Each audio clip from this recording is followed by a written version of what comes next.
श्री गुरवे नमः तस्मै श्री गुरवे नमः तस्मै श्री गुरवे नमः ज्ञान शक्ति समारूढस्तत्त्वमाला विभूषितः अज्ञानान्धतमः सूर्य तस्मै श्री गुरवे नमः शुद्ध स्फटिक संकाशं शुद्ध विद्याप्रदायकं शुद्धं पूर्णचिदानन्दं सदा शिवम् अहं भजे स्फूर्ती उन्मेष देहोने स्वये वाचेची वाचा होऊने प्रेम रसे अक्षर घोडूने वाचेने वदवी स्वामिया वक्ता येथे विश्वनाथ श्रोते शिवगान समस्त याते स्तवू जोडून हात सावध व्हावे निरूपणे धन्य गुरुराया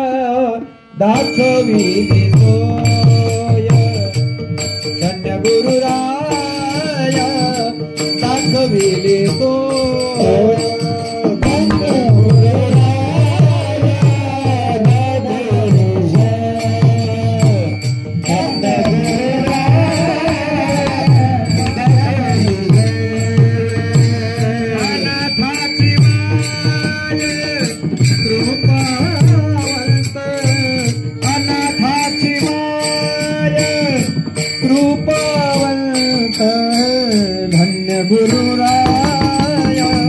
दाखविली सोय धन्य गुरुराया दाखविली सोय धन्य गुरुराया दाखविली सोय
सायं स्मरणीय परम कृपाळू दयागण सद्गुरु माऊली संत श्रेष्ठ शिरोमणी शिवयोगी मन्मथ माऊली जगत ज्योती महात्मा बसवेश्वरादी सकल प्रमथगण अखंड शिवनाम सप्ताह प्रित्यर्थ जांभरुण नगरीमध्ये उपस्थित असणारे परमादरणीय जंगम उपाचार्य माहेश्वर बंधू तथा भगिनी परमादरणीय शिवकीर्तनकार हरिकीर्तनकार प्रवचनकार बंधू तथा भगिनी ज्यांच्या जिभेवरती माता सरस्वतीचा निवास आहे असे सर्व गुणीजन गायनाचार्य संवादिनी वादक विनेकरी मृदुंगमणी स्थळीय परस्थळीय भजनी मंडळ महिला मंडळ तथा उपस्थित समस्त श्रोतागण शरण शरणी सर्वांच्या चरणी साष्टांग प्रणिपात सप्रेम जय शिवा करून आजच्या शिवनाम संकीर्तन रूपी सेवेला आपण प्रारंभ करत आहोत। शिवार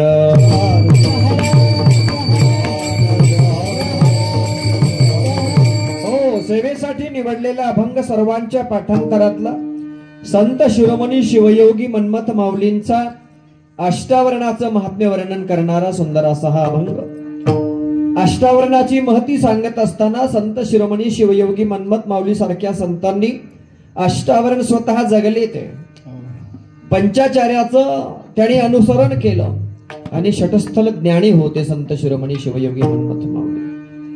म्हणून हा जो क्रम आहे वीरशैव लिंगायत संस्कृतीमध्ये मांस पिंडाचं रूपांतर मंत्र पिंडामध्ये करण्याचा किंवा पिंड स्थलाचं रूपांतर पिंड ज्ञान स्थलामध्ये करण्याचा हा जो क्रम आहे तर हा क्रम स्वतः संत शिरोमणी शिवयोगी मन्मथ माऊलींनी अनुभवला जगला आणि म्हणून तो इतरांना सांगण्याचा अधिकार माऊली सारख्या संतांना आहे।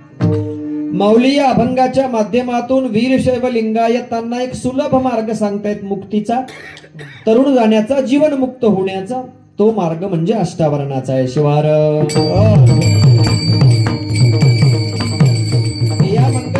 प्रसंगी कीर्तन समयी उपस्थित असणारे आमचे ज्येष्ठ बंधू आदरणीय शिवभक्तीपरायण उमाकांतांना शिराळे, त्यांना साथ संगत करणारे ज्यांच्या जिभेवरती खरंच माता सरस्वती आहे आणि ती माऊली बिचारी आमची लक्ष्मीताई निंबुरकर, सुंदर कंठ आहे, कोकिळेसारखा कंठ आहे त्यांना. प्रसंग कसाही असो, साधनं कशीही असो, वातावरण कसंही असो, ज्यांची श्रद्धा आहे ना आपल्या कलेवर, आपल्या देवतेवर आराधना ज्यांनी केलेली आहे, ती माणसं विचलित न होता स्वतःला स्थिर ठेवून तल्लीन असतात. आणि तल्लीन होणं हे अत्यंत गरजेचं आहे. भौतिक सुविधा कमी अधिक असतील, वातावरण कमी अधिक असेल, परंतु एक निष्ठा असते आणि ती निष्ठा काही मंडळींमध्ये आपल्याला पाहायला मिळते. लक्ष्मीताई सुंदर गायन करतात, नम्र स्वभाव आहे, विशेषतः कला आहे, पण कलेल्या स्वभावाची जोड असणं गरजेचं आहे. आणि त्यांना साथ संगत करण्यासाठी मला वाटते ज्योतिताईंचा आवाज खूप छान आहे, आज पहिल्यांदाच ऐकायला मिळाला. तुम्हा दोघींच्या संगतीने माता सरस्वतीची आराधना घडेल. उमाकांत अण्णांना साथ संगत करण्यासाठी आमचे माधवराव एकमेकर मालेगावकर, तसं श्रोत्यामध्ये सुद्धा राजाभाऊ राजेवार सुंदर गायन करायला लागलेत. हल्ली जरा वातावरणामुळे त्यांना कंटाळा आल्यामुळे खाली बसलेत महाराज ते, आणि मायकही कमी आहेत हे पाहिलं त्यांनी आधीच. तुम्हीच तर पेटीवाल्याचं काढून घेतलं. बालाजीराव चांगले गायक आहेत आमचे मालेगावचे जावाई जिंके, आणि समाधीनीवर सुद्धा खूप छान माऊली साथ करतायत. हो, आणि मृदंगाचार्य सुद्धा आमच्या हिंगोली जिल्ह्यातला आहे, म्हणजे आमच्याच भागातला आहे. आणि पडघण ना, छान छान हात चांगला आहे पडघणचा, सुंदर वादन आहे. मला वाटतं इसापूर रमणा का तुमचं गाव? नवलगाव. छान आहे. म्हणजे सांप्रदायिक हा जो मेळ आहे की हरिहरा भेद नाही नका करू वाद, कमीत कमी या माध्यमातून तरी आपण वैष्णव सांप्रदायिक माणूस आपल्या सप्ताहामध्ये आणून हा एक चांगला योग साधलेला आहे. शैव असो किंवा वैष्णव असो, दोघेही शिवाचे भक्त आहेत, यात तीळ मात्र शंका नाही. दोघांचे मूळ पीठ भगवान शिवप्रभूच आहे. मूळ जी दैवत आहे ती भगवान शिवप्रभू आहे. नव्हे सकल संप्रदायाचा उगमच भगवान शिवापासून झालेला आहे. शिवार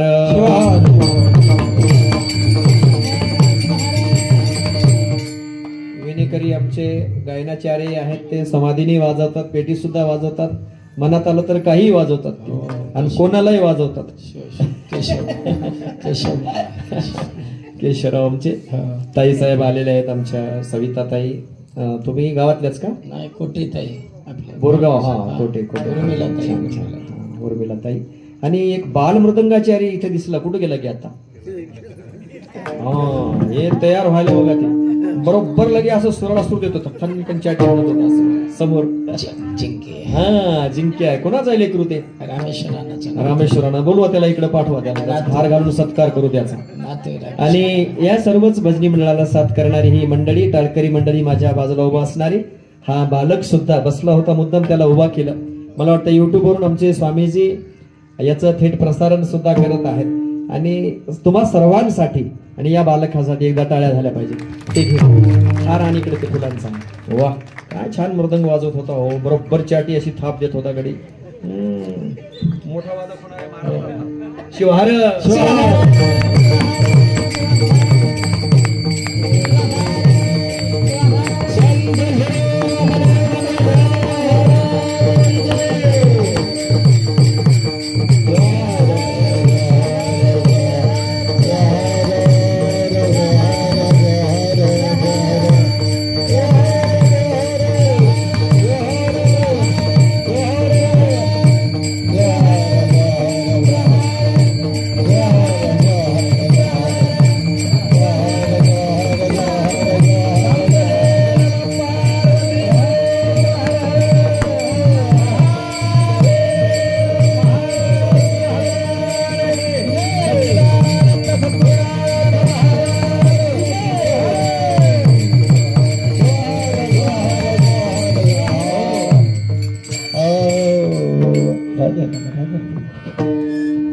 बसले मनमस्ताने कसा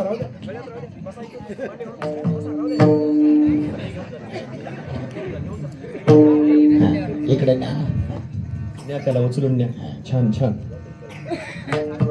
चुणूक असते लेकरामध्ये, बाळाचे पाय पाळण्यात दिसतात आणि हेच घडवायचंय आम्हाला. प्रत्येक वर्षी सप्त्यातून 2-4 जरी असे बालक तयार झाले ना तरी सप्त्याचं सार्थक झालं. सप्त्याचं सार्थक झालं. हा, कारला घाला जा, जपून ठेवा ते आता. हो, पुढच्या वर्षी तुमच्याच हाताने कीर्तनाला सुरुवात. काय म्हणतात संत शिरोमणी शिवयोगी मन्मथ माऊली, गुरु आणि लिंग जंगमाची सेवा देई मज देवा जन्मो जन्मे. ही 8 आवरण आहेत वीरशैव लिंगायतांसाठी. 8 आवरण अत्यंत महत्वाची आहेत आमच्यासाठी वीरशैव लिंगायत स्वतःला म्हणून घेण्यासाठी. याप्रमाणे आपण आचरण करणं गरजेचं आहे आणि जो आचरण करतो तोच वीरशैव लिंगायत. याच्या बाहेर जर वागत असेल तर त्याला वीरशैव लिंगायत म्हणता येत नाही. शिवार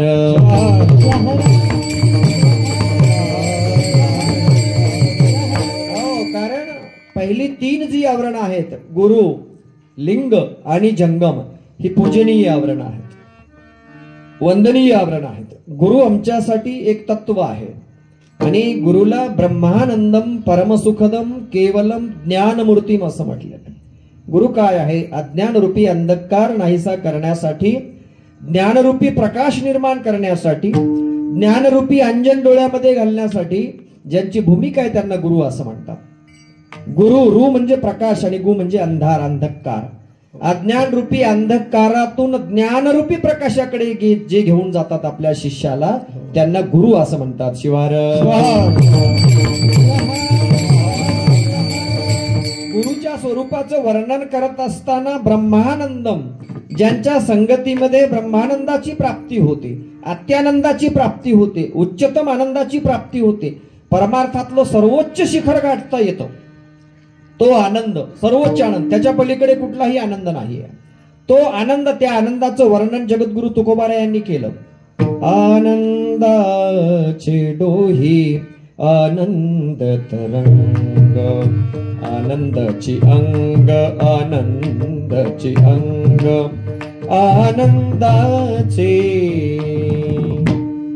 आनंदाचे डोही आनंद तरंग आणि आनंदाची अंग आनंदाचे.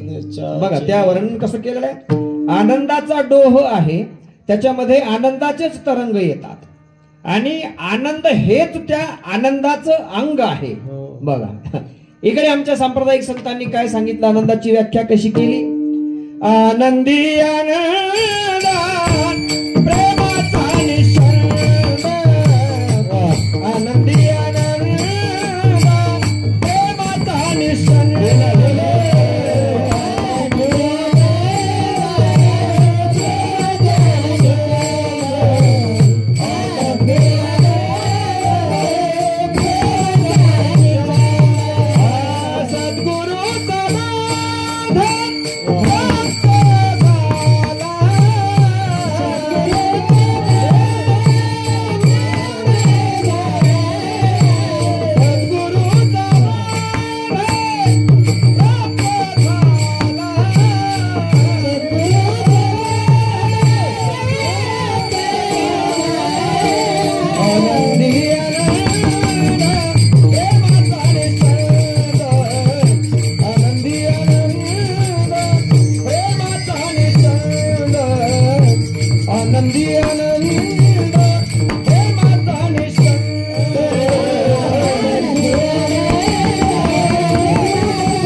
आनंद आणि प्रेमाचा निश्चंद. कशाला म्हणले? तो आनंद केव्हा प्राप्त होतो? सद्गुरूंचा बोध प्राप्त झाला. सद्गुरूचा बोध प्राप्त झाला की जो आनंद होतो तो आनंद कसा आहे? वाचे लागी छंद शंकर नामाचा, वाचे लागी छंद शंकर,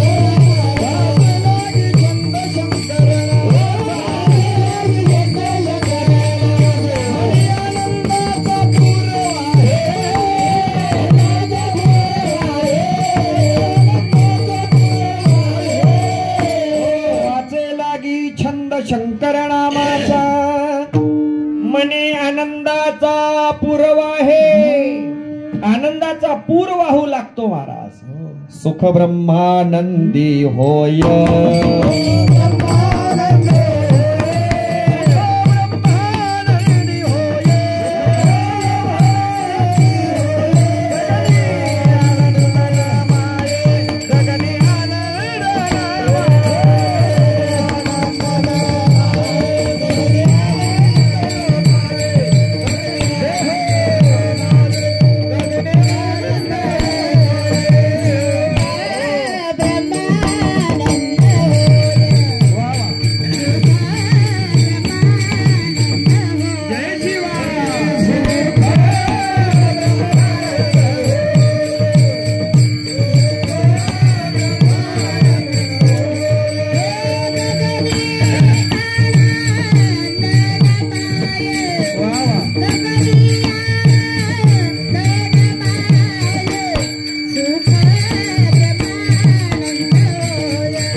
गगनी आनंद नमाये, आनंदी आनंद प्रेमाचा निश्चंद। एवढं प्रेम अंतःकरणातून उफाळून आलं की ते प्रेम व्यक्त करायला सुद्धा जागा राहिली नाही। शिवसंत लक्ष्मण महाराज म्हणाले गगनी आनंद नमाये, गगन किती विशाल आहे, आकाश किती विशाल आहे। सर्व चार भूत त्या आकाशापासून निर्माण झाली, पृथ्वी आप तेज आणि वायू आकाशापासून निर्माण झाली।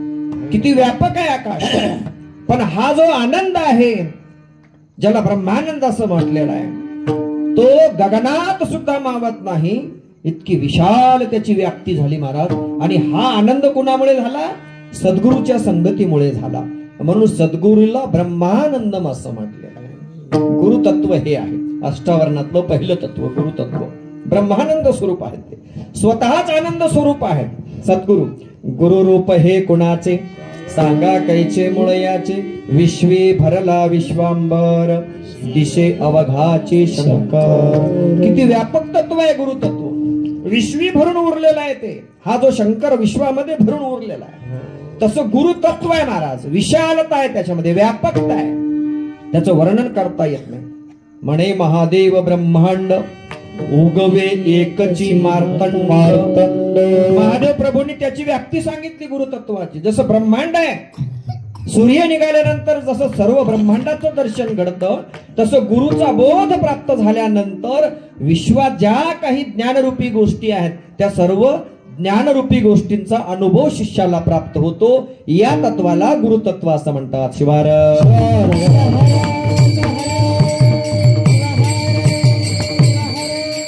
वीरशैव लिंगायतासाठी अत्यंत महत्वाचं तत्व म्हणजे गुरुतत्व आहे। गुरु पुढे देव सुद्धा मोठा नाही आमच्यासाठी।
म्हटलेलं आहे महादेव प्रभूंनी.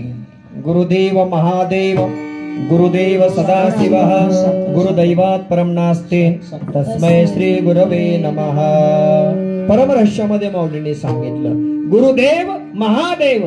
गुरु साक्षात महादेव आहे. गुरुर ब्रह्मा गुरुर विष्णू गुरुर्देव महेश्वर गुरुर साक्षात परब्रह्म तस्मै श्री गुरवे नमः. गुरुचं काय वर्णन केलेलं आहे? गुरु हा प्रत्यक्ष ब्रह्मस्वरूप आहे, तो विष्णू स्वरूप आहे, तो महेश स्वरूप आहे. तिन्ही रूप त्या गुरुच्या ठिकाणी एक झालेली आहेत, लक्षात ठेवा. आणि हे तत्व वीरशैव लिंगायतांनी देवापेक्षाही श्रेष्ठ मानलेलं आहे. गुरु न मानावा मानव आईसा वेदांतीचा भाव. आणि गुरुशी जर मानव मानलं तर तया दोष अभिनव लागत. परमरहस्यात माऊलीने सांगितलं गुरुला मानव जर म्हटलं, देहधारी जर म्हटलं तर त्याला दोष लागतात असं म्हणा. आम्हाला गुरुचं महत्व का वाटत नाही? कळे येता अनुभव. ज्याला अनुभव आला त्याच्यासाठी. गुरु हा संत कोळीचा राजा, गुरु हा प्राणविसावा माझा, गुरु विन देव नाही दूजा, पाहता त्रिभुवने. त्रिभुवनामध्ये गुरु सारखं दैवत नाही महाराज, दुसरं देवच नाही. गुरु गोविंद दोनो खडे. कबीरदासजीने सांगितलं काहे कु लागू पाव. कुणाच्या पाया पडू म्हणाले? बलिहारी गुरु आपण गोविंद दियो बताव. कबीरदासजीने सांगितलं एकीकडे देव आणि एकीकडे गुरु उभा आहे. कोणाच्या पाया पडावं? गुरु थोर म्हणावा की देव थोर म्हणावा? आधी नमस्कार कोणाशी करावा? कोणाला नमस्कार आधी करावं सांगा? कोणाला? माय मावल्यांनो, देवाला करावं की गुरुला? गुरुला. कारण मला भासतो सद्गुरु थोर वाटे, दयाच्या प्रसादे शिव सांब भेटे. का सद्गुरूच्या पाया पडावं? कारण गुरुने देव दाखवला. देव माहित नव्हता आम्हाला, माईने बाप दाखवला. सोप्या भाषेत बापाची तरी ओळख होती का आम्हाला? माईने सांगितलं बाळा हा तुझा बाप आहे, याला आप्पा म्हणतात, याला बाबा म्हणतात, याला अण्णा म्हणतात. माईने दाखवला आहे की नाही? आम्हाला बाप सुद्धा माहिती नव्हता. तसा देव माहिती नाही आम्हाला कोण देव आहे. तो देव काय असतो हे कोणी दाखवलं? सद्गुरूंनी दाखवलं. म्हणून केवलम ज्ञानमूर्ती ब्रह्मानंदम परमसुखदम. आत्यंतिक सुखाची प्राप्ती सद्गुरूमुळे झाली. पण विश्वास ठेवला तर, निष्ठा ठेवली तर शिष्यही तसाच लागतो आणि गुरुही तसाच लागतो. शिवार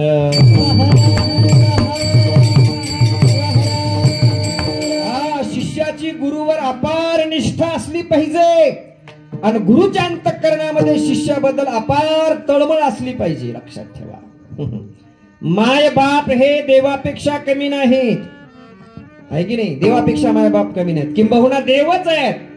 पण विश्वास असणाऱ्याला माय बाप केवळ काशी तेने न जावे तीर्थासे. माय बापासारखं दुसरं तीर्थ कोणतंच नाही, आहे की नाही? पण विश्वास असेल तर.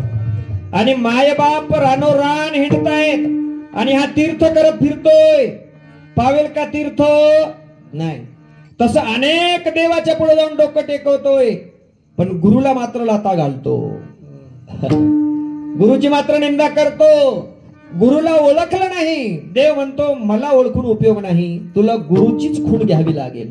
सद्गुरु सारिका असता पाठीराखा, इतराचा लेखा कोण करे. ज्ञानेश्वर माऊलींनी सांगावं ज्ञानदेव म्हणे तरलो तरलो आणि आता उद्धरलो. विठ्ठल कृपे म्हणाले नाहीत ज्ञानेश्वर माऊली. आता उद्धरलो विठ्ठल कृपे म्हणाले नाहीत. बालाजीराव या तुम्ही टाळ घेऊन उभे राहा. जरा साथ करू लागा माधवराव या. गोड आवाजाने आता रमलेत सगळे, मस्त स्वरात आले सगळं छान. छान. शिवार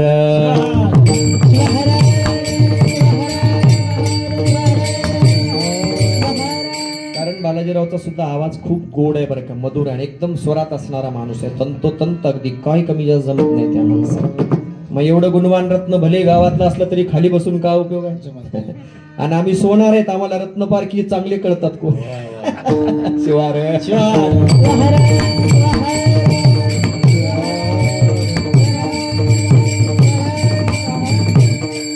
बरोबर आहे ते विनोदाने सांगतात किंवा धनगर बंधूला एक खडा सापडला, खडा मेंढरे चालता चालता मेंढपाळाला, या या माऊली या बसा. भक्त मंडळी भरपूर आहेत, पाहुणे मंडळी भरपूर आहेत, आजूबाजूला थांबलेली आहे आणि जेवण इतकं छान झालं की 9 वाजेस्तोवर पंक्ती चालू होत्या. हा, त्याच्यामुळं ही सगळी कार्यकर्ता मंडळी आहेत, युवक मंडळ. वा, टाळ्या झाला पाहिजे युवक मंडळीसाठी.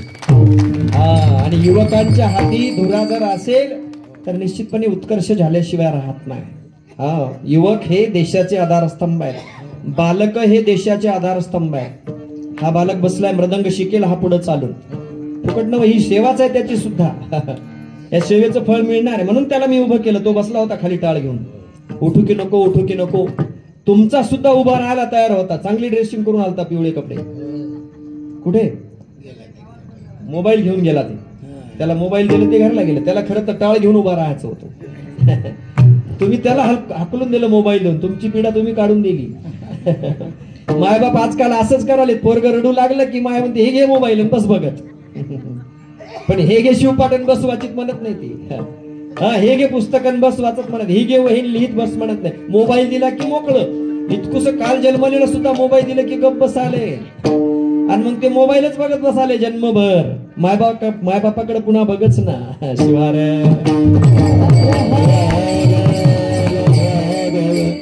त्याला बोलून आणायला लावा. ताई आहेत का इथं? ताई आहेत का समोर? ताई आहेत का कीर्तनात? तुमची मंडळी ते कुठे गेलं? ते घर लांब आहे का त्याचं बारक्या? तुला माहित आहे का? जाय घेऊन ये त्याला टाळ घेऊन उभा राहायचं होतं. उभा करताना नाही त्याच्या गळ्यात पटकन टाळ अडकेला असता तर मोबाईल घेत नव्हतं ते. शिवार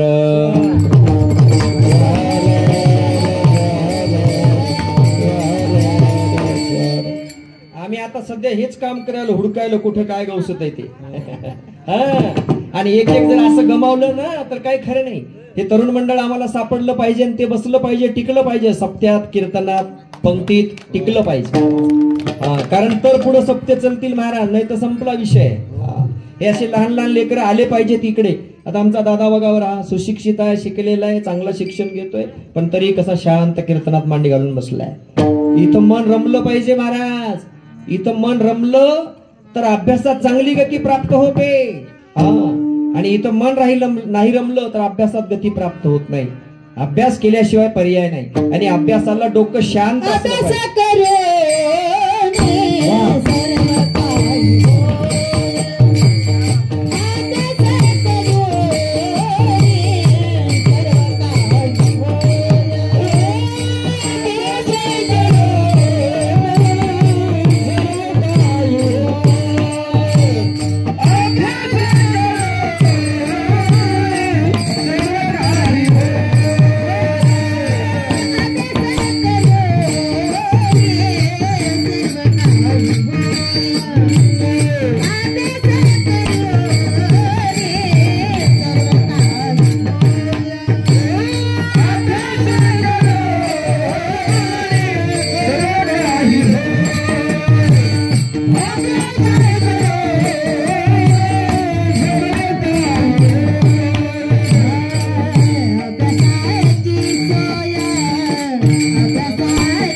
सर्व काही होय, अभ्यासाची सोय धरावी हो, तर गुरुचं महत्व वाढेल. शेतकऱ्याच्या मुलानं शेतात जायला लाजू नये. लक्षात घ्या, त्याला लाज नाही वाटली पाहिजे. कितीही उच्च शिक्षण घेतला तरी गायीची धार काढता आली पाहिजे, म्हशीची धार काढता आली पाहिजे, शेण काढता आलं पाहिजे, गोठा साफ करता आला पाहिजे, गाई म्हशी धुता आल्या पाहिजेत, वैरणीचा भारा डोक्यावर आणता आला पाहिजे. BSc MSc BEd MEd जरी झाला आणि PhD जरी झाला तरी शेतकऱ्याच्या मुलाला शेतात काम करायची लाज वाटली नाही पाहिजे. स्वामीच्या मुलाला रुद्र पठण करता आलं पाहिजे, महिमना आलं पाहिजे, अभिषेक करता आला पाहिजे, परमरहस्य वाचता आला पाहिजे, पारायण करता आलं पाहिजे, पूजा पाठ आला पाहिजे, कितीही जरी उच्च शिक्षण घेतलं तरीही. कारण तो पारंपरिक व्यवसाय आहे. सोनाराच्या मुलाला कान टोचता आले पाहिजे, सुताराच्या मुलाला वाकस हातात घेता आलं पाहिजे. आणि गुरुजीच्या मुलाला इतर मुलांपेक्षा जास्त अभ्यास असला पाहिजे. कीर्तनकाराच्या मुलाला भजन आलं पाहिजे, वादन आलं पाहिजे, गायन आलं पाहिजे. कमीत कमी कीर्तनात टाळ घेऊन तरी उभा टाकायची लाज वाटली नाही पाहिजे. शिवार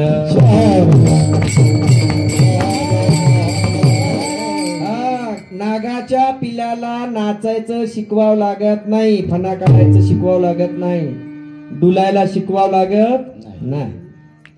हा पारंपरिक व्यवसाय आहे आपला, तो आला पाहिजे महाराज. आणि त्याच्यासाठी अभ्यास असणं गरजेचं आहे. तसा आपला धर्म, धर्म तो कोणीचा जाणीजे, आपुले स्वधर्मी निष्ठत्वे वर्तीजे, आणि अधर्माची शिगनिमे सहजे तोची धर्मो देवी. काय धर्माची व्याख्या केली? आपला कुळीचा कुळाचार. कोण होता माझा आजोबा, पंजोबा, वडील, आई काय करते आणि मी काय करतो याचं भान असलं पाहिजे, तर गुरुचं महत्व कळतं महाराज. कडे येता अनुभव.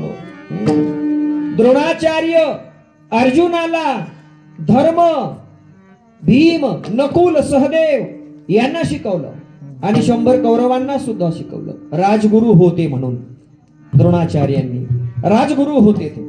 परंतु जेव्हा एकलव्य आला, व्याधाचा मुलगा, त्यावेळेस मात्र द्रोणाचार्याने डोळे मोडले. नको, तू आमच्याकडे शिक्षण घेऊ शकत नाहीस. का? कारण तू राजकुळातला नाहीस म्हणून. अवहेर केला त्याचा. गुरुने हे करता कामा नये. शिवार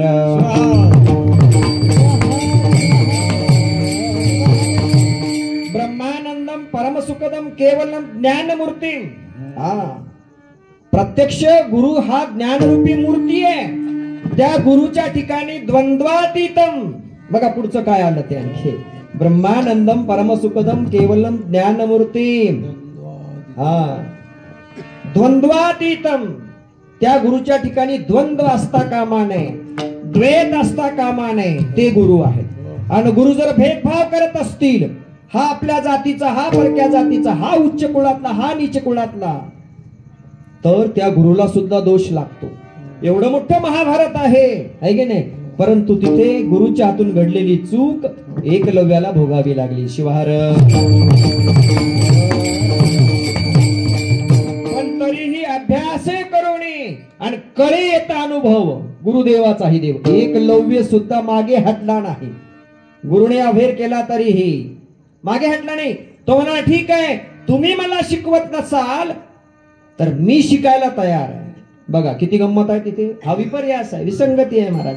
काही अशी शास्त्रामध्ये विसंगती आढळते आपल्याला, पण तरीही जय आणि विजय या दोन गोष्टी फार घातक आहेत. आणि शास्त्र याच्यामुळेच गुंतागुंतीचं ठरतं. शिवदास माऊलीने त्याच्यामुळे म्हणले या शास्त्राच्या मागे लागू नका. शिवदास म्हणे ऐसे सेवा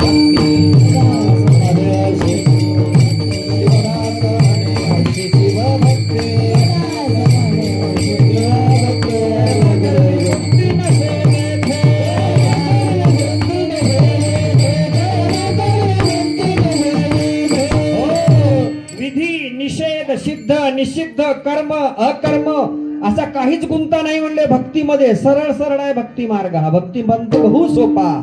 त्याच्यात आडवाटा नाहीत महाराज, आडमार्ग नाहीत, विधी नाही, निषेध नाही, आपलं नाही, तुपलं नाही, खालचं नाही, वरचं नाही, वर्ण व्यवस्था नाही त्याच्यामध्ये.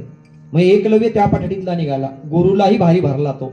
त्याने काय सांगितलं, तुम्ही जर देहरूपाने माझा स्वीकार करत नसाल तर मी सुद्धा तुमचा देहरूपाने शिष्य होणार नाही, पण तत्वरूपाने शिष्य होणार आहे. त्याने एकलव्याने द्रोणाचार्याचा चिखलाचा पुतळा केला महाराज आणि झाडाखाली ठेवला आणि सुरू केली आपली विद्या त्याने. महाराज मी आता बाण मारतोय, माझा अनुसंधान बरोबर आहे का बघा. पुतळा होऊन गुरुला बसवलं तिथं चिखलाचा. आणि शेवटी श्रेष्ठ कोण ठरलं हो? अर्जुन ठरला का एकलव्य अण्णा? एकलव्य शिवार.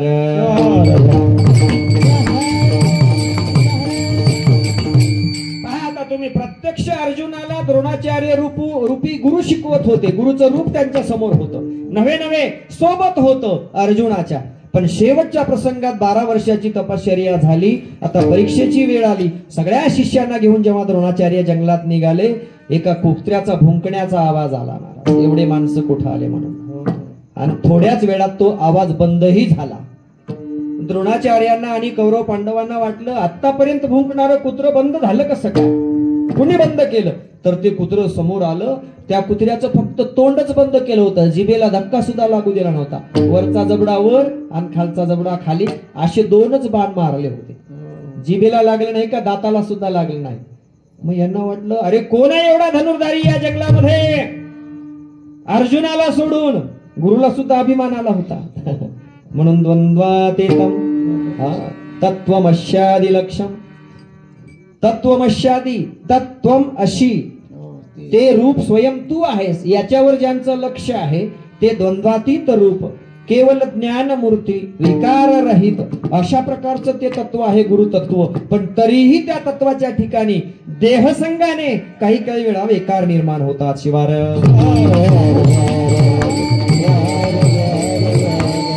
हा देह ज्यांचं अन्न खातो, जैसे खावे अन्न तैसेची होय म्हणा. ज्यांची संगती करतो, या देहाच्या संगतीने द्वंद्वातीत असणारं जीवाचं रूपही द्वैताद्वैतामध्ये अडकतं कधी कधी. मग तो गुरु असो, देव असो, देव सुद्धा अडकतो. बरेच देव मोठ्या लोकांचेच झाले. बालाजीला जायचं असेल तर पैसेवालाच लागतं, आणि पैसेवाला तिकडे जातो, आहे की नाही? तो त्याला काय देऊन येतो बालाजीला? पैसे देऊन. तिथं अशी मोठं ते हे असते, भोत असतो, त्याच्यात टाकायचे. आणि तेवढं सगळं टाकून सुद्धा काय आणखी टाकतो? डोक्याची केस सुद्धा टाकून येतो. चोरोनी आयरन सुई देतो दान, इच्छित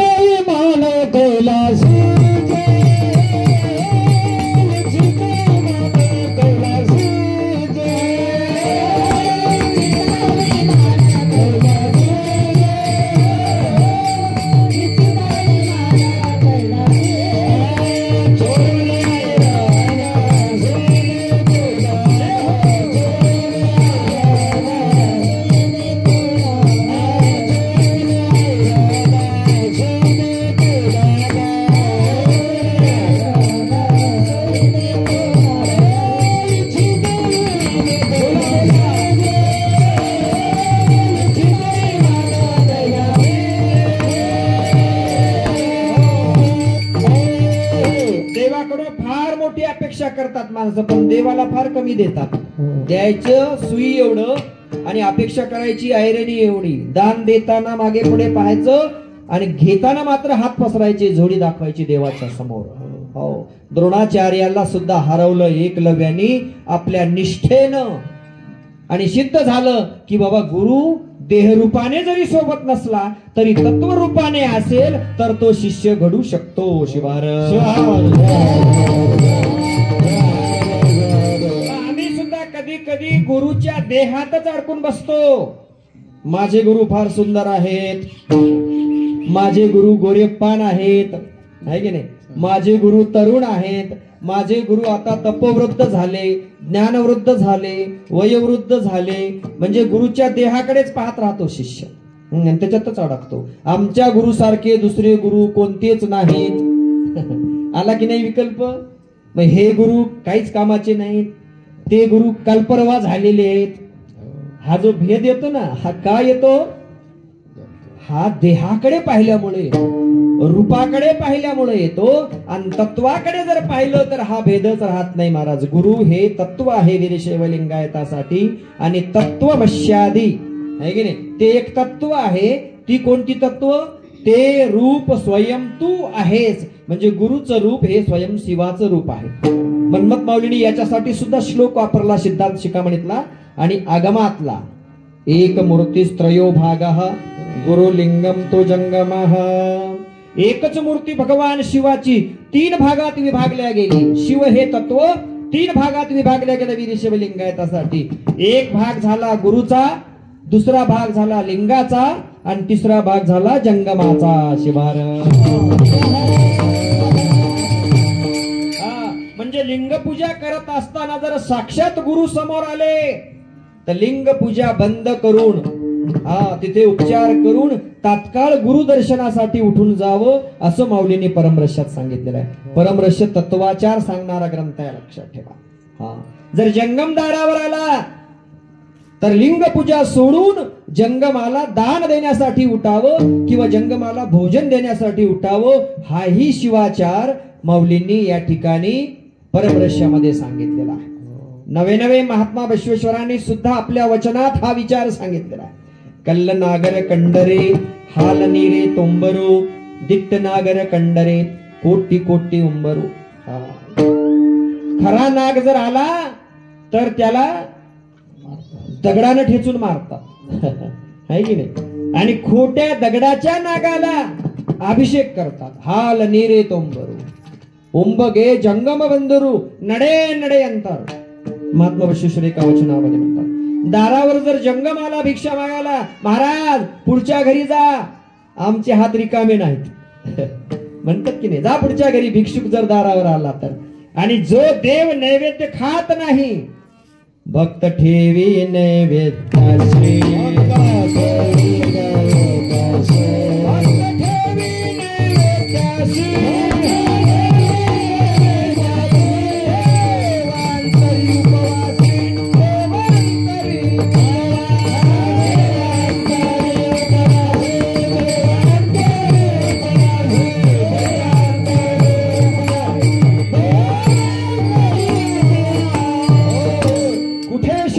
रामेश्वरान कुठे शेवदिशी कासे, हृदयातील भगवंत राहिला हृदयातून उपासी. भगवंत हृदयात आहे, तो उपाशी आहे.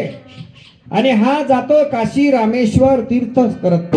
या देवाला नैवेद्य ठेव, त्या देवाला नैवेद्य ठेव, त्या देवाला नैवेद्य ठेव, आणि लेकरू उपवासानं तडफड तडफड करत. जंगम दारावर तिष्ठतोय, गुरु तिष्ठतोय, गुरुला सोडून थांबा महाराज जरा आता अभिषेक करून येतो म्हणतो.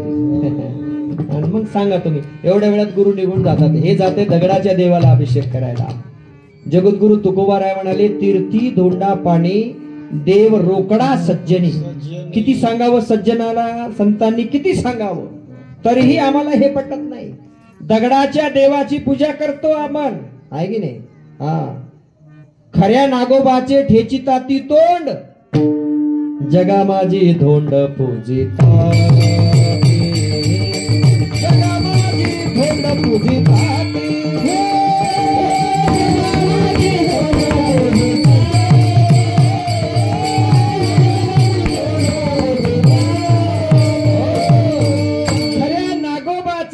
ताती तोंड शिवलिंग स्वामी म्हणाले आपल्या अभंगामध्ये. आणि जगामध्ये हे धोंडे पूजून दाखवतात लोकांना, आम्ही देवपूजा करतोय, आम्ही देवपूजा करतोय. दगडाच्या महादेव पार्वतीला अभिषेक करतात, दगडाच्या मारुतीला अभिषेक करतात, दगडाच्या नंदीला अभिषेक करतात, आणि गाईला मारून झोडून काढतात महाराज. नंदीला निवेद दाखवतात लोक. आणि बैलाच्या पाठीवर मरणाचं ओझ. 10 टनाच्या गाडीचं जर त्याचं लिमिट असेल ना, बैल झुकतो आपण गाडीला, तर मरणाचं ओझ त्या बैलावर. बैलाचा खांद्याला जखमा झालेल्या आहेत महाराज. चापकानं फटके मारतो वरून त्याला बैलाला, आणि इकडे मात्र त्याची नंदीची पूजा करतो. का तर आम्ही नंदीला नवस केलाय म्हणते. नंदी काय येडाय का, ते म्हणते बैलाच्या पाठाडावर बघ किती वळ उमटीला असतो. आणि काय बैलाचे उपकार, तो बैल बापासारखा आहे आम्हा शेतकऱ्यांसाठी, गाय मातेसारखी आहे. तुझ्या शेतात राबून माझी सरली हयात, नको करू हे टाळणी आता उतार वयात. बैल म्हणतो शेतकऱ्याला, बाबा तुझ्या शेतात मी एवढा राबलो, माझं अख्खं आयुष्य संपलं, आणि मी आता म्हातारा झालो म्हणून खाटकाला विकू नकोस. बैल म्हणतो, माझ्या काताड्याचे जोडे तुझ्या पायात वाजू दे. काय माझी हेळसांड करतोस तू, कधी चारलास गुळ, कधी घातलीस माळ. पोळ्याला त्या वेळेला झूल घालायची, गुळ खाऊ घालायचा, पुरणाची पोळी घालायची, महाराज गळ्यात माळ घालायची, त्याची मिरवणूक करायची, मारुतीला येडे घालायचे. आणि हा पोळ्याचा सण संपला की त्याला चापकानं फटके देऊन झोडून काढायचं. चालेल का ही विसंगती? अरे जीवा तळी अंतरी आपुला जीव, काय सुंदर ओळी या परमरस्यामध्ये बघा. संतांची काय कृपाळूता आहे. दयेचे आगर कृपेचे सागर मायेची अपार झाले तात मताचा गलभारा येथे हो मिटला स्वानंद मातला अंतर्बाह्य तयाची संगते आभासे फळली वृत्ती ही निमारे क्षणमा. संतांचा तो संग नोहे भलतैसा तत्काळची दशा पालटली. काय साधूची संगती आहे महाराज. म्हणून इथे गुरु लिंग जंगम हे वंदनीय आहेत. यांची पूजा करा. नवे नवे साक्षात शिवरूप समजून त्यांची आराधना करा. पहिलं तत्व सांगावं तेवढं कमी आहे. गुरु तत्वावरच बोलायचं म्हणलं तर अख्खं कीर्तन होते 2 तासाचं. पण आपल्याला 8 तत्व 20 मिनिटात सांगायचे आहेत. शिवार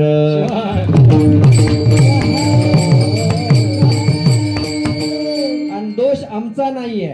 आम्हाला बालाजीरावनं सोमनाथ अप्पानं सांगितलं गुरुजी 8 ते 8:30 ते पत्रिकेवरही तुमचा टाइम तसाच लिहिलेला आहे 8:30 ते 10:30. आम्ही राजा भाऊजी आमचे राजू भाऊजी किती वाजता आलो बालाजीराव? 8 वाजता करेक्ट आलो. म्हणजे जवळ बरोबर 8:15 सुरू झाला असतं. 8:30 आमच्या गळ्यात विना आला असता तर आता कीर्तन संपलं असतं. पण किती वाजता दिला तुम्ही विना?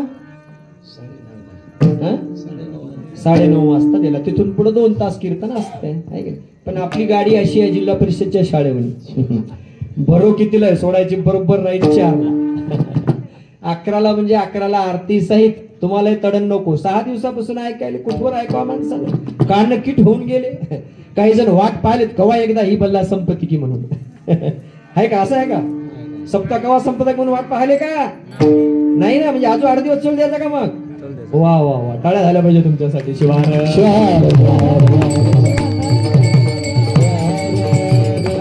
गुरु लिंग जंगम. लिंगाचं वर्णन काय सुंदर केलंय. लिंग आमोचे जीवन लिंग आमोचे जीवन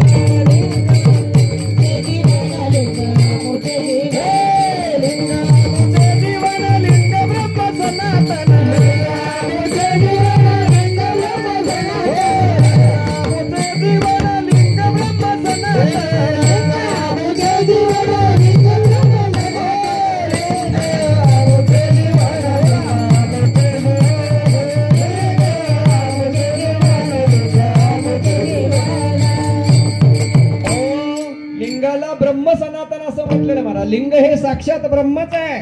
दुसरा देव नाही आमच्यासाठी. वीरशैव लिंगायतांसाठी इष्टलिंग हृदयावरी अन्य देवा नमस्कारी अधपात तया जोडे अंतेने अनन्यता घडे. महादोष लागतो म्हणतात मन्मथ माऊली. ज्याच्या हृदयावर लिंग आहे लिंग हृदयी असून त्या ते गेले विसरून. कितीतरी प्रमाण आहेत लिंगाबद्दलची. तुझा देव महादेव म्हणे कोटी उपकार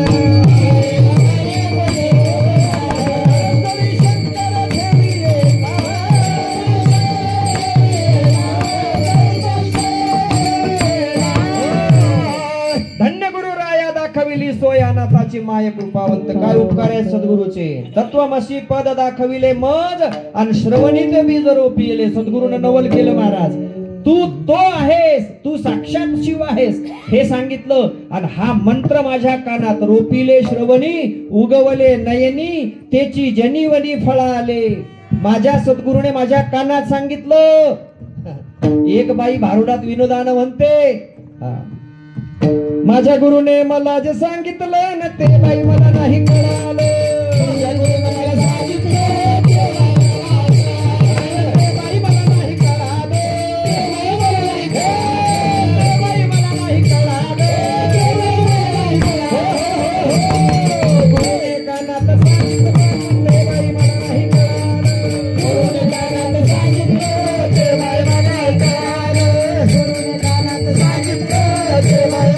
Yeah. काय सांगितलं की काय नाही की काय की दीक्षा होती म्हणन ते वेदा दीक्षान क्रिया दीक्षान मांत्री दीक्षान हे पखवाज वाजू लागला टाळ वाजू लागले शंख वाजू लागल्या घंट्या वाजू लागल्या टन टन टन टन अशा गडबडीमध्ये गुरुना असा पदर झाकलावरी उपरण्याचा कान मी लावला त्याच्या तोंडाला हे गर्दा गोंधळ होता काय सांगितलं आणि काय नाही मला तर बाई काहीच कळालं नाही म्हणली ती काहीच कळालं नाही गेलं म्हणले विसरून काय सध्या गर्द्यामध्ये गोंधळामध्ये आणि म्या हो उगीच बाई मी गुरु केले उगीच बाई मी गुरु केले मला नाही कळाले उगीच बाई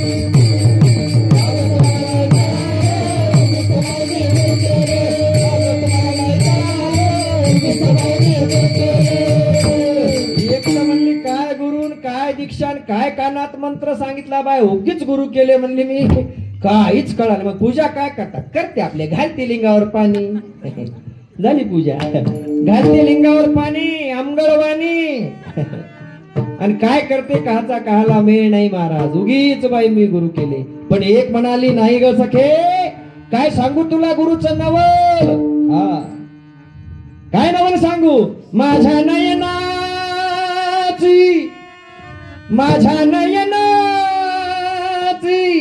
नयने बदलली हो कशी गुरुने किल्ली फिरवी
गुरु केला टाकला काय काना सांगितलं काहीच पत्ता लागला नाही तसं नाही म्हणली माझ्या गुरुने मजला ग बाई नेले एकांत ज्ञानाचा भाग लाविलाय माझ्या हृदयात ती म्हणाली बाई मला एकांतात नेलं प्रपंच लुगडे फेडून उघडे केले सद्गुरू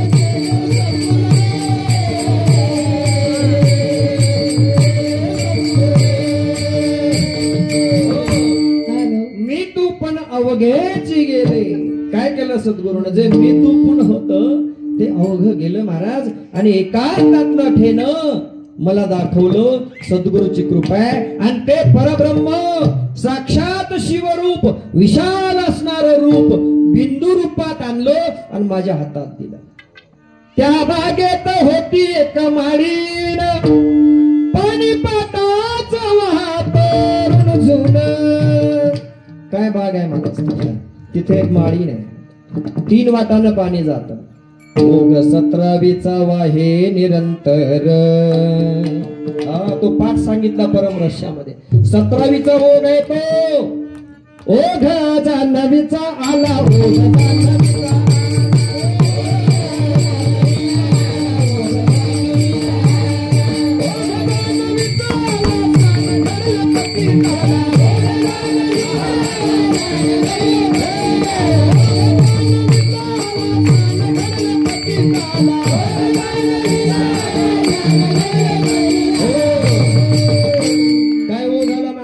जान्हवीचा ओघ आहे ती 17वी आहे आणि ती जीवन कळा सांगितली माऊलीने 17व्या अध्यायामध्ये परम रहस्याचा 17व्या अध्यायामध्ये ती जीवन कळा आहे 16 काळ्या चंद्र जसा प्रतिपदेपासून पौर्णिमेपर्यंत एका एका कळा कळाने वाढत जातो तसं आचारशील गुरुभक्त आचारशील वीरशैव लिंगायत, गुरुची सेवा करता करता गुरुचं रूप लिंगामध्ये पाहू लागतो, मग गुरु नसले तरी चालतात. गुरु काय रोज राहणार आहेत का घरी? वर्षातून एकदा गुरुला घरी आणायचं असतं कमीत कमी. तसं तर 4दा 5दा आणलं तरी कोण नको म्हणाले. गुरुलाही वेळ पाहिजे आणि शिष्यालाही आवड पाहिजे. नाही तर एका पाटलाने आता गुरु यायलेत म्हणून निरोप दिला, पाटील यायलो आम्ही आणि आमचा भिन्ना करायचंय. तुम्हाला आम्ही मागे एकदा लाडू दिला होता आणि ते लाडू खाल्ल्यामुळं तुमचे 4 मजले झालेत असं ऐकलंय आम्ही. गुरुनं सांगितलं प्रसाद दिल्यामुळे, गुरुकृपा झाल्या 4 मजले झाले. तुम्ही एवढी बिल्डिंग बांधली म्हणून एवढे श्रीमंत झालात, आम्ही यायलो आमचा भिन्ना करायचा. याला एवढं भेव वाटलं. आता तवा आलते महाराज, साधा लाडू करून दिला होता आणि त्याच्या बदल्यात महाराजांना आशीर्वाद दिला. एवढे श्रीमंत झालो. तेव्हा काय आपण फक्त किती रुपये दक्षिणा दिली ती? किती यांना फक्त तेव्हा त्या काळात किती दिलते यांना दक्षिणा त्या काळात? 1.25 रुपये दिलता. 1.25 रुपयामध्ये 4 मजले झाले. आपले आशीर्वाद दिला. पण आता 4 मजले झाले हे गुरुला कळालंय. आता 1.25 रुपयावर भागल का स्वामी? कमीत कमी अहो एका राजानं म्हणून असं तिथं अभिषेक केला आणि 1.25 रुपये ठेवला. तिथं ठेवला राजानं आणि बस उठून गेला राजा. पुजाऱ्याने ते उचलले असे, शास्त्रीनं तिथल्या मुठ ठेवली असे हातात आणि भर चौकात आले बाहेर आणि सांगितलं आता राजा या नगरीचा पूजा करून गेला षोडशोपचारे आणि या राजानं ठेवलेला दक्षिणेचा लिलाव आहे. ओळखा किती असतील ते. लोकांना वाटलं बाबा राजानं ठेवल्या म्हणल्यावर मुठीत काय असेल. कोणी म्हणाले 25,000, कोणी म्हणाले 50,000, कोणी म्हणाले 75,000, कोणी म्हणाले हिरा ठेवला असेल, कोणी म्हणाले रत्न ठेवला असेल. ही बातमी गेली राजाच्या कानावर. महाराज तुम्ही काय दक्षिणा ठेवली म्हणले? त्या पुजाऱ्यानं तमाशाच मांडला की हो. काय हो तुम्ही ठेवलेली दक्षिणा त्यानं उचलली आणि भर चौकात येऊन लोकांना त्यानं आवाहन केलं की राजाने दक्षिणा ठेवलेली आहे, ओळखा किती असेल. राजा म्हणला बेइज्जत करते ते आपली. आता माहित होतं राजाला किती ठेवली होती ते. पळतच आला राजा. म्हणला कुठपर्यंत गेली ती? तोपर्यंत बोली 1 लाखापर्यंत. लोकांना बोली कुठपर्यंत नेली ती? 1 लाखापर्यंत. राजा पळत आला आणि सांगितलं थांबा म्हणला, मूठ उघडू नको, 1.25 लाख देतो तुला. होते किती? 1.25 रुपये. गेले किती वर ते? 1.25 लाखावर. तेव्हापासून मनच पडली झापली मूठ 1.25 वार.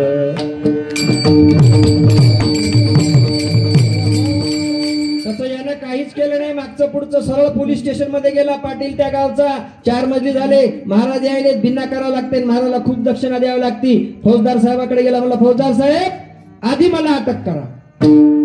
ते म्हणले पाटील तुम्हाला अटक काहून करायची? नाही ते काही विचारू नका, आधी अटक करा. अरे बाबा काहून हो? पण तुम्ही काहीच केलं नाही अपराध. ते काही विचारू नका, काय पैसे घ्यायचे ते घ्या. हे 50,000 दिले आणि अटक करून टाकली. ते म्हणलं ठीक आहे, मला काय करायचं? तुम्ही म्हणाले अटक तर अटक. अटक करून असं टाकून दिलं महाराज. बातमी गेली महाराजांच्या कानावर. तोपर्यंत महाराज आले होते वसमत पस्तो. वसमतीपर्यंत आलते. महाराजांच्या कानावर बातमी गेली काय महाराज तुम्ही फार दिवसानंतर 12 वर्षांनी शिष्याला भेटाय गेले, पण तुमचं येणं आणि तुमच्या शिष्याला अटक होणं एकदाच झालंय.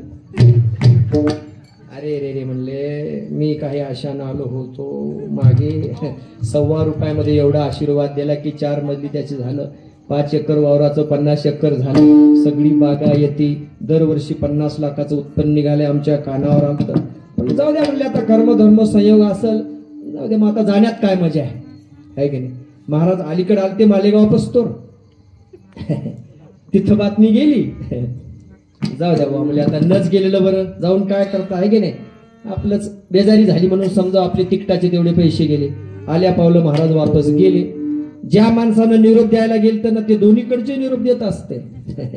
आणि असे प्रत्येक गावात असतात. इकडचं तिकडं, तिकडचं इकडं असतात. किती गाव निर्मळ असून किती 50,000 सप्ता असला तरी ह्याला उन नाही महाराज.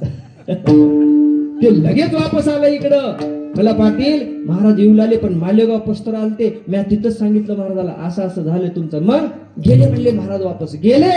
मग बोलव म्हणले त्या फौजदाराला, या म्हणले इकडे फौजदार साहेब आणि काढा ह्या बेड्या, सोडा आम्हाला.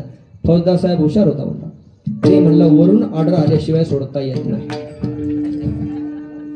अटक करणं आमच्या हातात आहे, पण सोडणं होता नाही.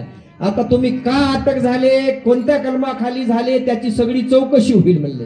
2 वकील लावावं लागतील म्हणले. एका वकिलाचा खर्च, सगळ्यात हुशार वकील राजा भाऊराव जेव्हा, फीस 1.25 लाख रुपये. बापा, एका वकिलाची फीस 1.25 लाख, त्याच्याशिवाय तुम्ही सुटत नाहीत म्हणले. आणि दुसरा वकील एक लावावा लागते, आहे की नाही. असे 2 वकील किती लाख झाले? 2.5. उमाकांतांना 2.5 लाख कोणाला द्यावं लागले? वकिलाला. आणि फौजदारांना किती घेतले असतील? आणि महाराज किती घेणार होते दक्षिणा घेऊन घेऊन? काय घेणार होते बिचारा महाराजांचे? हावच किती असते? एखादा 1000 1100, लय झालं तर 11,000. महाराज खुश, बिन्ना आशीर्वाद, तुझं कल्याण हो. हात दाखवून अवलक्षण याला म्हणतात शिवार.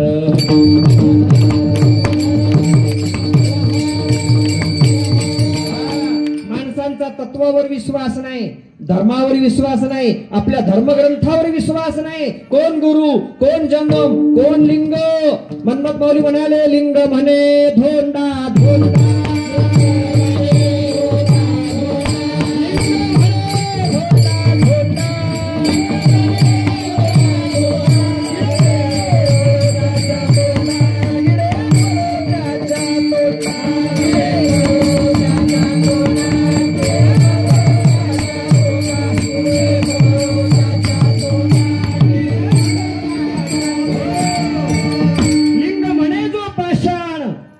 मुखी कीटक जाण. माऊली म्हणाले, अरे लिंगाला धोंडा म्हणू नको, हा गुरुला अशी हेटाळणी करू नको, जंगमाची निंदा करू नकोस. ते एक तत्व आहे, आचारशील तत्व आहे, आणि ते आचारशील तत्व असल्यामुळे तुला ते देवापेक्षाही श्रेष्ठ आहे.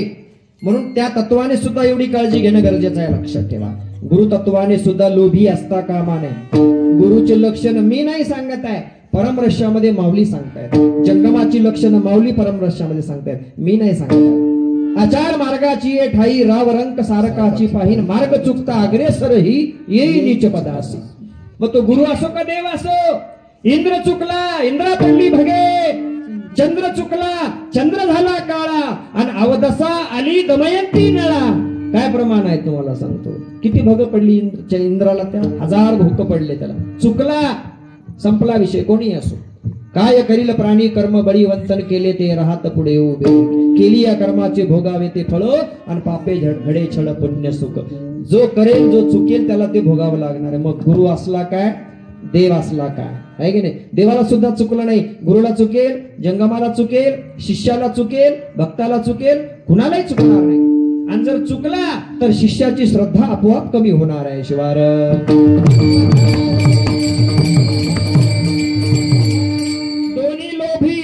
गुरु लोभी आणि शिष्य सुद्धा लोभी. तर अशा वेळी काय होतं, शिष्य गुरुची भक्ती लाभासाठी करतो आणि गुरु आशीर्वाद लाभासाठीच देतो. मग तत्व नाही. निष्कलंक, निरापेक्ष, निर्गुण, निर्दोष, निष्पृह तथा ही 7 लक्षणं माऊलीने परमरहस्यामध्ये सांगितली. जंगम लक्षणम. तो आचारशील असला पाहिजे, धर्मपरायण असला पाहिजे, स्वतः धर्माप्रमाणे वागला पाहिजे, इष्टलिंग पूजा केली पाहिजे. इष्टलिंगाला सोडून अन्य कोणत्याही दैवताची पूजा जंगमाने केली नाही पाहिजे. आणि गुरुने सुद्धा अन्य कोणतंच दैवत सांगितलं नाही पाहिजे. उपकार केले, तुझ्या हातावर सृष्टीचं आदि तत्व साक्षात शिव तुझ्या हातात दिलेला आहे, याला सोडून अन्य कोणाचीच पूजा करू नकोस. संपला विषय. गुरुने हेच सांगितलं. हेच लिंग, हेच तुझ्यासाठी. अरे लिंग पूजेने तापशी नाम पावले ब्रह्म ऋषी, आणि ब्रह्म विचार तये मानसी येत लिंग पूजने. काय लिंगाचा अधिकार सांगितला. मग तू कुठे चाललाय देवाची पूजा करायला? नाम पावले ब्रह्म ऋषी तापशी सुद्धा ब्रह्मा, विष्णू आणि इंद्रादी सुरवर किंवा ध्यात्री उमावर स्वार्था लागी, ऋषी मुनी योगी साधन सिद्धार्थ. शिवपाठात सगळं तेच सांगितलेलं आहे, मी वाढून सांगायची गरज नाही. मग एवढं सगळं असताना 33 कोटी देव लिंग पूजा करतात. ब्रह्म्याने लिंग पूजा केली, विष्णूने लिंग पूजा केली, 9 सहस्त्र कमळ दररोज अर्पण केले. एक कमळ कमी पडलं तर नेत्र कमळ अर्पण केला. रावणाने कोटी लिंग स्थापना करण्याची प्रतिज्ञा केली होती. त्या रावणाला राक्षस म्हणतात लोक. किती मूर्ख म्हणावं. तो करू शकला नाही म्हणून त्याच्या भावाने विभीषणाने काशीमध्ये जाऊन उरलेली लिंग स्थापना केली. अगस्ती महर्षीने त्याला उपदेश केला विभीषणाला, त्यांनी लिंग स्थापना केली. लोक त्याही कुटुंबात भांडणं लावतात. तुम्हाला सांगतो स्वार्थी लोक. रावणासारखा पवित्र शिवपूजक निष्ठावान शिवभक्त दुसरा कोणता नाही महाराज. पण तिथे सुद्धा लोकांनी नको ती घुसखोरी केली. या तथाकथित देवानी आणि आम्हाला त्या देवांचा पुळका शिवार. आमच्या गुरुला सुद्धा त्या देवांचा पुळका, आमच्या जंगमांना सुद्धा त्या देवांचा पुळका. ज्या देवानी लिंग पूजकाला भ्रष्ट केलं त्याला लिंग पूजा सोडून देऊन त्याला दुसरं काहीतरी करायला लावलं, त्याच्या मागे 7.5 लावली. सांगा तुम्ही, लिंग पूजेमध्ये तो एकनिष्ठ आहे, तिथे भेद केला आणि त्याच्या डोक्यात शिरवलं हे भूत. सांगा तुम्ही, त्याच्या बहिणीचं नाक कान कापलं, कसा गप्प बसलतो? विषय साधा आहे, संपला. आम्हाला काय पुळका त्याचा, पण आम्हाला पुळका. मग म्हणलं स्वामी सारखे म्हणाले, बाबा छपवणी लिंगा घाली तुळशी माळ आणि जन्मला चांडाळ माते गरबी, काय केले रांडले का जन्म गमाविला फुका. किती बोलावं? मन्मथ म्हणे आयशा नरा मोजून माराव्या. आता याच्यापेक्षा खालचं काय बोलायचं राहिलं? हे कोण बोललं सगळं? मन्मथ माऊली बोलाय. आणि तेच माऊली म्हणतायत की बाबा गुरु आणि लिंग जंगमाची सेवा देई मज देवा जन्मोजन्मी. जन्मोजन्मी मला यांची सेवा घडू दे, जन्मोजन्मी तुझे गुण देवा आवडी गाय. एवढंच नाही, रुद्राक्षाच्या माळा भस्म लावू भारी त्याची चंद्रमोळी.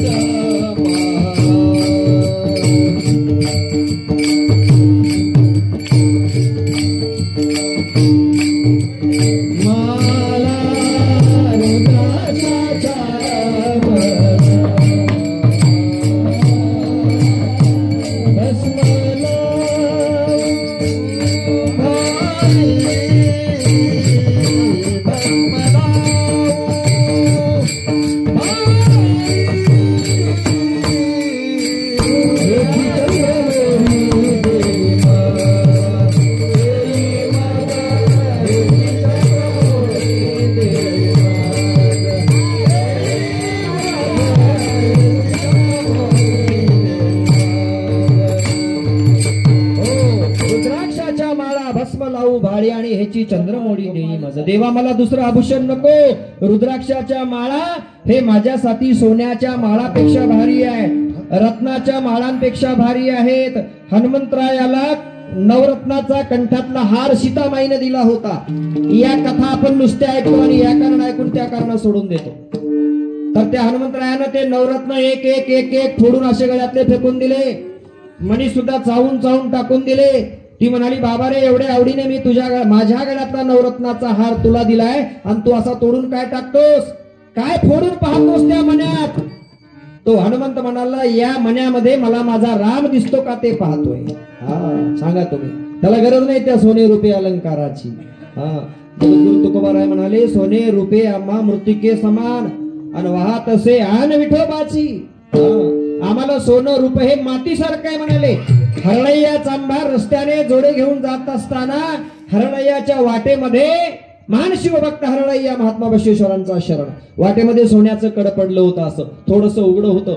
हरळय्याची बायको त्याच्या मागे होती जोडे घेऊन आणि त्यांची मुलगी त्यांच्या मागे होती लहान लहान बोटं घेऊन, लहान लेकरांच्या. अशी 3 जण चालले होते रस्त्यानं.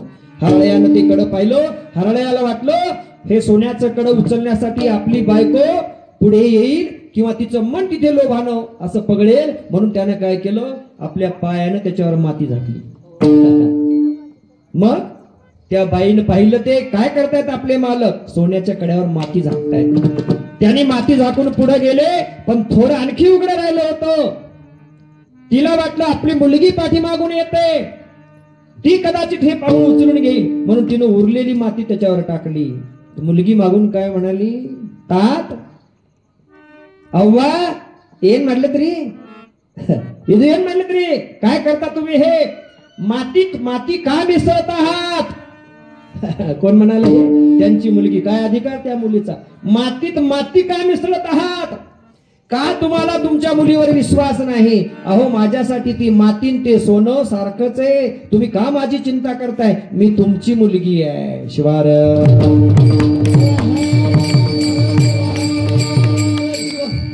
तर दक्षिणाच्या माग पळायलो. आहे की नाही? कुठे हरळय्या, कुठे महात्मा विश्वेश्वर, कुठे मन्मथ माऊली, सांगा तुम्ही. आणि आम्ही कुठे? लोभ माणसाला सोडत नाही. म्हणून इथे काय म्हणाले माऊली? रुद्राक्षाच्या माळा भस्म लावू बाळे. पार्वती माय एक दिवशी लक्ष्मीच्या घरी हळदी कुंकवाला गेली आणि लाजली. ती लक्ष्मी म्हणजे सोन्यानं मडवलेली, तिच्या अंगावर दागिने सोन्याचे. ही महादेवाकडे गेली, अहो म्हणली माझ्या अंगावर फुटका मनीस सुद्धा नाही, काहीतरी द्या. लक्ष्मीच्या घरी हळदी कुंकाला चालले. ते म्हणलं जा ना मग. नाही नाही, तिथं कशा बाया येतात नटून खेटून येतात, सगळ्या श्रीमंताच्या घरच्या सोन्यानं मडविलेल्या. अहो त्यांच्या साड्यांचे पदर असे सोन्याचे जर असलेले, अलंकार त्यांच्या गळ्यात. ते म्हणले मला लाज वाटते. काय लाजायची गरज नाही, हे घे देतो तुला. त्यांनी भस्माचा गोळा हातात दिला आणि एक बेलाचं पान घेतलं, एक रुद्राक्ष घेतला, पार्वतीच्या हातावर ठेवला. झाक मोठ आणि जाय. ते म्हणले येडं लागलं आमच्या नवऱ्याला. आणि सगळ्याच बाया असंच म्हणतात, कीर्तनकार असो का गायक असो कोणी असो, तुम्हाला काहीच कळणार. पखवाजाची बायको म्हणते थापा मारू नका घरी. इथं काय कीर्तनात मारायच्या ते मारा. आणि हे पेटी मास्टरची बायको तुमची सूर इथं काढू नका, तिथंच फुका काय भाता फुकायचा आहे ते. कीर्तनकाराची बायको तुमचं कीर्तन इथं नका सांगू.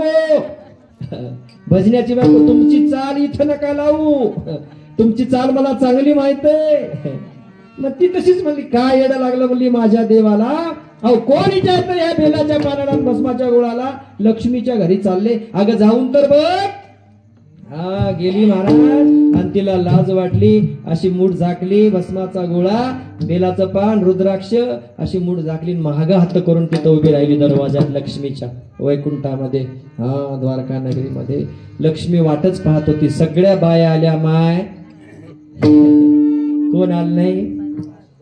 पार्वती आली नाही, पारुबाई आली नाही, अजून वाटच पाहत होती ती. सगळ्या बाया म्हणल्या आगाच कर ना सुरू हळदी कुंकू. ते म्हणले माय तुम्ही सगळ्या आल्या पण एक राहिली. कोणाची वाट पाहिली? पहा त्या लक्ष्मीला तेवढ्या बाया आल्या होत्या तिथं सोन्या नाण्यानं मडवलेल्या, अलंकृत झालेल्या. 33 कोटी देवांच्या बायका, 32 कोटी 99,99,999 जणाच्या. एकच राहिली होती ही लंकेची पार्वती बिचारी कैलासाची. तिची वाट ही पाहत होती. आणि ती दारात दिसल्याबरोबर लक्ष्मी हा सगळा पसारा सोडून पळत गेली दारावर आणि पार्वतीच्या गळ्याला मिठी मारून म्हणाली सांग माझ्यासाठी काय आणलीस कैलासात? भस्माचा महिमा असे श्रेष्ठ फार, भस्म निरंतर शिवा प्रिय. किती बेलाची आवडी, बोला किती बेलाची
लक्ष्मी म्हणली काय आणलीस ते सांग, तुझ्या हातात काहीतरी दाखव. ती दाखवना लाजायली. काय म्हणले आपल्या हातात दाखवायला हिला?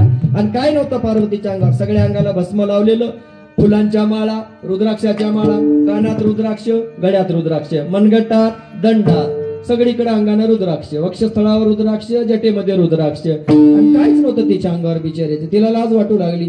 ती वरच्यावर अंग चोरून गेली आणि लक्ष्मी तिच्या संग झगडा करायली. दाखव काय आणलीस, दाखव काय आणलीस. आता शेवटी राहवलं नाही. तिनं महाराज अशी मूठ उघडली. भस्माचा गोळा, रुद्राक्ष आणि बिल्वपत्र पाहिल्याबरोबर लक्ष्मीच्या डोळ्यामध्ये घळघळ अश्रू आले आणि लक्ष्मी कडकडून पार्वतीला भेटली. पार्वती अगं इतक्या वेळापासून मी याचीच वाट पाहत होते. आज माझं हे वैकुंठ धन्य झालं तुझ्या आगमनामुळे. शिवार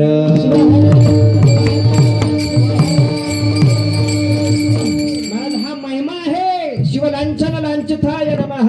माझ्या शिवाला जे आवडतं ते मला आवडलं पाहिजे, पण माझा लोभ आहे. म्हणून माऊली म्हणाले भस्म आणि रुद्राक्ष आणि मंत्र षडाक्षर किंवा मंत्र पंचाक्षर धन्य धन्य ते शरीर मुखी मंत्र पंचाक्षर.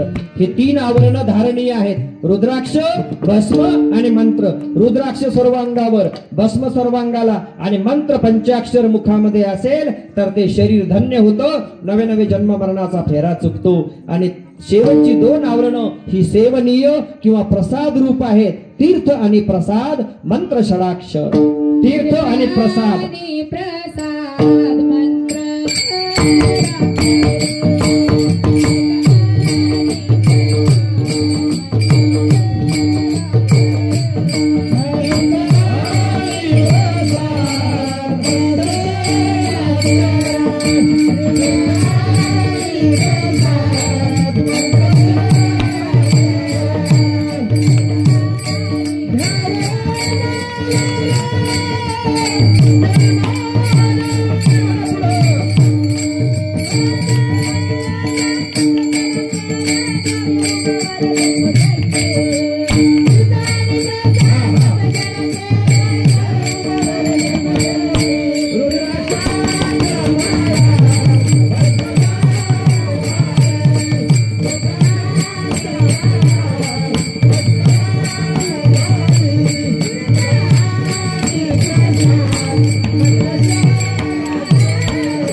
प्रसाद हे 2 आवरण सेवनीय आहेत महाराज.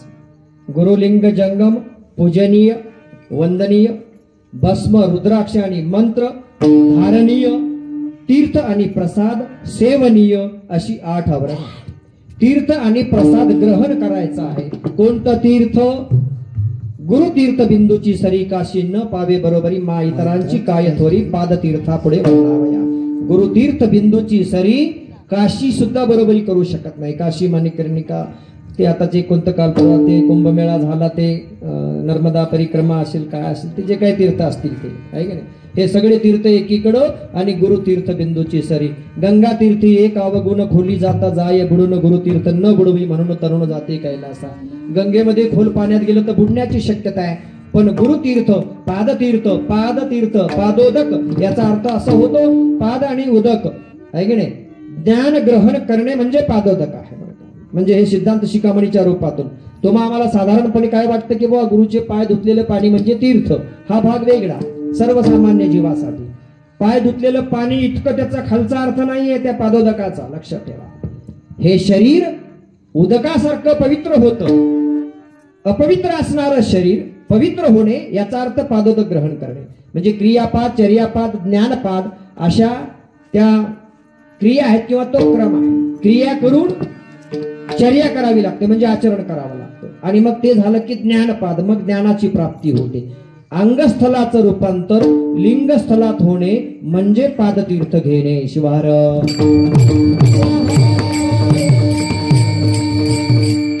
वास्तविक पाहता सामान्य भक्ताला गुरु लिंग जंगम हे वेगळे आहेत, पण असामान्य भक्तासाठी गुरु लिंग जंगम हे एकच आहे. आणि त्याचं दर्शन कुठं होतं? हे शरीर जे आहे ना तो आत्मसाक्षात्कार करून घेण्याचं साधन आहे. या शरीराचे पाय म्हणजे शूद्र, या शरीराचं उदर म्हणजे वैश्य, हात म्हणजे क्षत्रिय आणि मस्तक म्हणजे ब्राह्मण. शिवार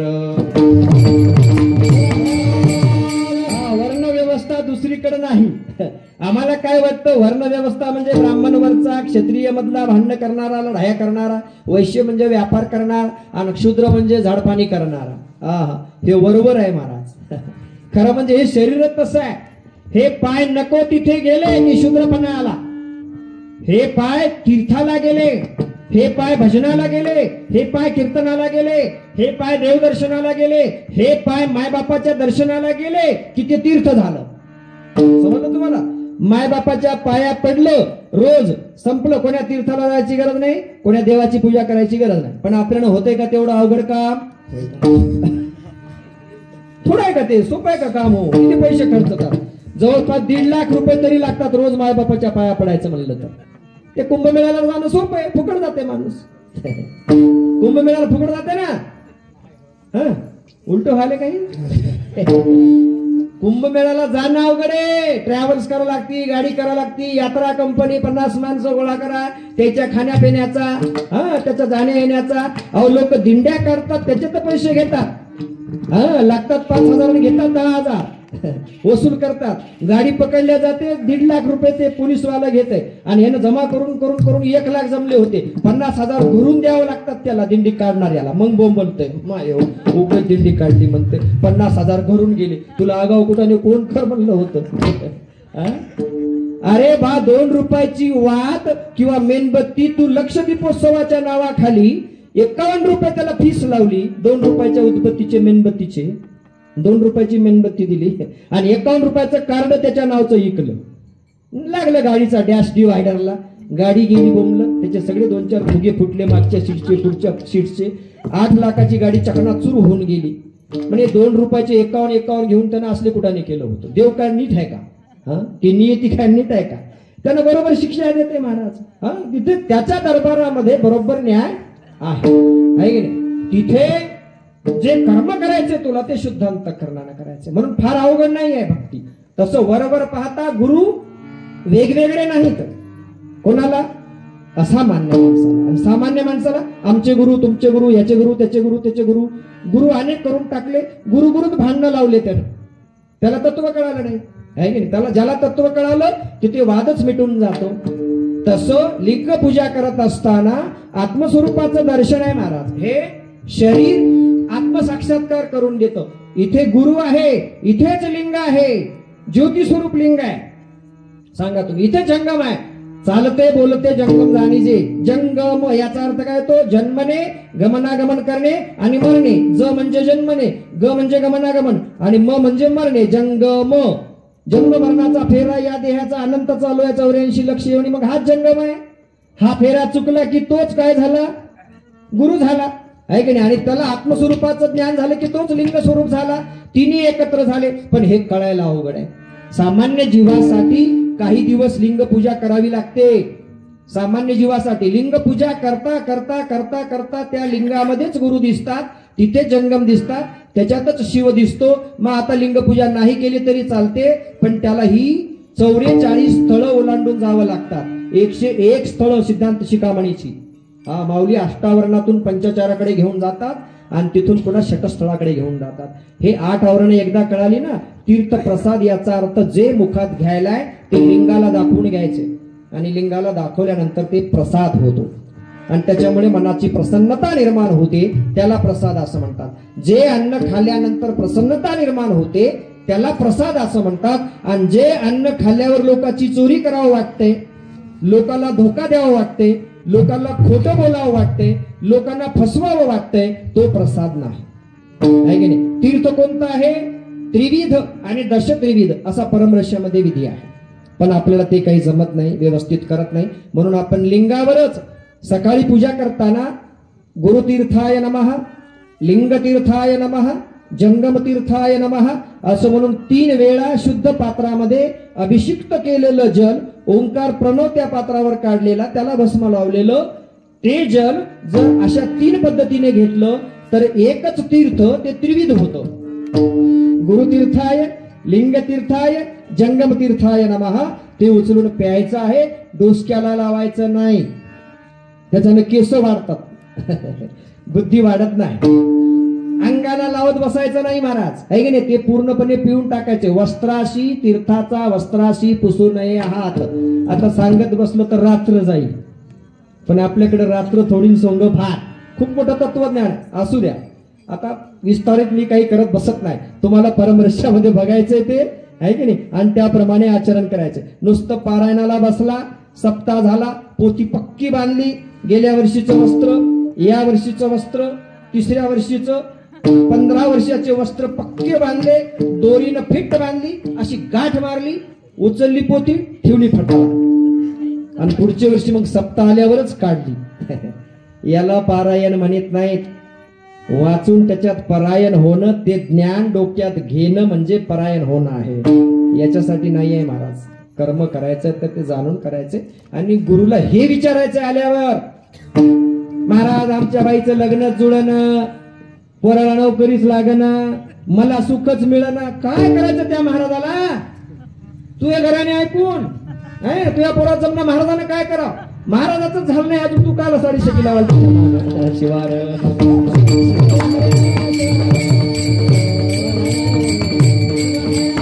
तुझ्या पोराचं जमवायचं असं तर त्यानंच लग्न केलं असतं ना. ते ब्रह्मचारी आहे, तू त्याच्या मागे ही 7.5 लावायला. महाराज यंदा आमची केळी गेली, काय करायचं त्या महाराज? तुझ्या केळीशी गेली काय राहिली काय? ते मठावर बसलं, तू 7.5 त्याच्या मागे लावायला. त्यानं मायबाप सोडले, राजा घरदार सोडलं, लग्न केलं नाही, ब्रह्मचारी आहे ते. आणि तू संसारातले घराने त्याच्यापाशी. केन मार्गेन भो स्वामीन जीवो ब्रह्ममयो भवेत. पार्वती माता म्हणाली, महाराज माझ्या या जीवाचं रूपांतर ब्रह्मस्वरूपात कधी होईल? माझ्या देह कावलाचे कैवल्य केले, जीवा शिवपदी वैस्तविले. माझा देह हा अपवित्र आहे, याला शिवपदावर आरूढ करा. याचा शिव कसा होईल हे सांगा महाराज. अशी विनंती तिथं करायची आहे. महाराज शेवटच्या चरणात विनंती,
गातात सगळेजण आणि यांच्या गायनामुळे प्रमाण म्हणल्यामुळे वेगवेगळ्या चाली म्हणल्यामुळे कसे 11 वाजले केव्हा वाजले काही पत्ता लागला नाही. तुम्हाला लागला का? मला तर लागला नाही बाबा, म्हणून बोलावं तेवढं कमी आहे. संत शिरोमणी मन्मथ माऊलीच्या अभंगावरती विवेचन करणं. माऊली म्हणजे ज्ञानाचा सागर. त्यांनी सांगितलेलं तत्वज्ञान, त्यांनी सांगितलेला जीवन मार्ग म्हणजे मुक्तीचा मार्ग, त्याबद्दल माझ्यासारख्या पामर जीवाने वर्णन ते काय करावं. आणि ह्यांनी ही चाल पंचम मधून सुरू केल्यामुळे कदाचित स्वरात नाही असं आपल्याला वाटलं होतं, पण इथे पंचम मधून सुरू करून ते पुन्हा मूळ पदावर आणायचं होतं. अवघड असतं कधी कधी. संगीत हे एक शास्त्र आहे की नाही, आणि म्हणून त्याच्यामध्ये ही थोडीशी पारंगतता हळूहळू येत राहते. काही हरकत नाही. खूप छान आनंद सोहळा आपण साजरा केला. सर्व गुणीजन भजनी मंडळ, सर्व गायक वादक यांनी कीर्तनासाठी उत्तम रीतीने साथ केल्याबद्दल सर्वांच्या ऋणातच राहून तुम्ही सर्व संतजन आणि सर्व गावकरी मंडळी, सप्ताह कमिटी या सर्वांनी माझ्यासारख्या पामर जीवाला आपली संधी सेवा करण्याची संधी दिला, त्याबद्दल तुम्हा सर्वांच्या ऋणातच राहून झालेली सेवा तुम्ही सर्व संतजन, माझे परमश्रद्धेय माता पिता, अनंत कोटी ब्रह्मांड नायक शिवप्रभू, संत शिरोमणी शिवयोगी मन्मथ माऊली, क्रांती सूर्य समता नायक जगत ज्योती महात्मा बसवेश्वर, शिवसंत लक्ष्मण महाराजांची सकल संतांच्या चरणी आणि ज्या अनेक देशभक्तवीरांनी आपल्या रक्ताचा अभिषेक मातृभूमीला करून या मातृभूमीचं स्वातंत्र्य अखंड अबाधित राखलं, त्या अनेक शहीद वीरांना आणि मातृभूमीला ही सेवा समर्पित करून या सेवेला येतेच पूर्णविराम. गुरुराज